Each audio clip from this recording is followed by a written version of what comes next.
പ്രയോജനപ്പെടാൻ കൃപ വേണം. എനിക്ക് അങ്ങയെ ഉയർത്തണം. എന്റെ നാട്ടിൽ, എന്റെ മണ്ണിൽ, ഞാൻ ആയിരിക്കുന്ന ഇടത്ത് എനിക്ക് അങ്ങയെ ഉയർത്തണം. ഉയർത്തി നോക്ക്, ഉയർത്തി നോക്ക്. നിന്നെയും കർത്താവ് ഉയർത്തുന്നത് കാണാം. ചില കുടുംബങ്ങളെ നോക്കി ഞാൻ ആത്മാവിൽ ദൂത് പറയുകയാണ്. നീ കർത്താവിനെ ഉയർത്താൻ തീരുമാനിച്ചാൽ ദൈവം നിന്നെ ഉയർത്തും. ഒന്ന് പ്രാർത്ഥിച്ചോ, ഒന്ന് പ്രാർത്ഥിച്ചോ, ഒന്ന് പ്രാർത്ഥിച്ചോ, ഒന്ന് പ്രാർത്ഥിച്ചോ. ഈ മീറ്റിംഗിന്റെ ആ ഏറ്റവും പ്രാധാന്യതയേറിയ സമയത്തേക്ക് വരിക. ഒന്ന് പ്രാർത്ഥിച്ചേ. യേശുവേ, എനിക്ക് എന്നെ ഉയർത്തണം. എത്ര പേര് പ്രാർത്ഥിക്കും? യേശുവേ, എനിക്ക് എന്നെ ഉയർത്തണം. എത്ര പേര് പ്രാർത്ഥിക്കും? യേശുവേ, എനിക്ക് എന്നെ ഉയർത്തണം. ചെറുപ്പക്കാരുണ്ടോ? ചെറുപ്പക്കാരുണ്ടോ? സഹോദരിമാരുണ്ടോ? കുഞ്ഞുങ്ങളുണ്ടോ? അഭിഷക്തമാരുണ്ടോ?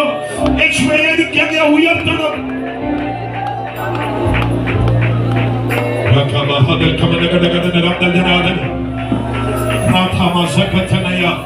ഇന്ന് രാത്രി എനിക്കറിയാം, ഈ ഗ്രൗണ്ടിൽ, ഈ മുറ്റത്ത് അസാധാരണമായ ഒരു ദൈവ സാന്നിധ്യം